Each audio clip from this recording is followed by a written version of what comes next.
The predators have been coming, these aliens, to Earth and hunting us here and there for a while, but now people have noticed.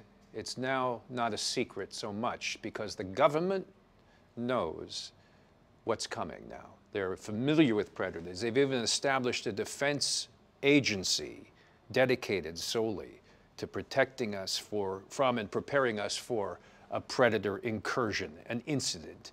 And this movie is about that incident. They got fractured somehow, something broke. And for whatever reason, they found each other. And I think it's interesting that these sort of oddballs with unbelievable combat skills, but somehow some kind of attitude problem, a sort of dirty dozen, have come together in this way.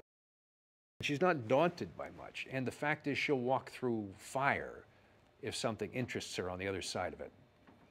So when she sees something that she hasn't studied yet, or that gets her brain going, that's what intrigues and causes her to extend to physical heights and, you know, just big leaps of courage that most people, let alone, you know, a scientist, could never make.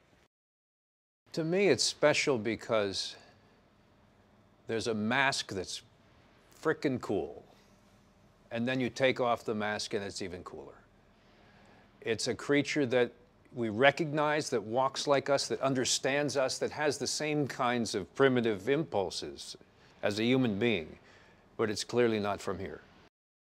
Let's all make them somehow tie together, not stretch it so that they don't lose the spark of what was so great about the original Predator, which was that human quality, which was that as deadly as it wasn't just a wild animal. It had an intelligence and a cunning, and it could look at you and see what you were afraid of and see how to stop and catch you.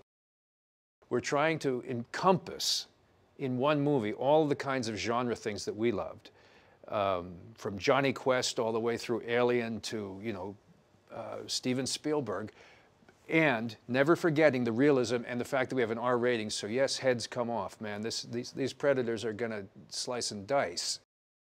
They're expert hunters. They do this, no one knows why exactly. We take a stab at it in this movie, explaining a little bit more, but the idea is that it's sort of a vacation for them. For some of us, we would go fishing or hunting. For them, they travel to another world and they put their life on the line. It's kind of like a fear factor for them. These soldiers or hunters or wherever they train, they've got blades that attach to their wrists. They've got infrared cannons that are targeted to their head movements and eye movements that fire plasma blasts. You know, it can take out the side of a mountain. And yet, they always seem to want to play fair somehow. They always want to find an opponent worthy of their skill.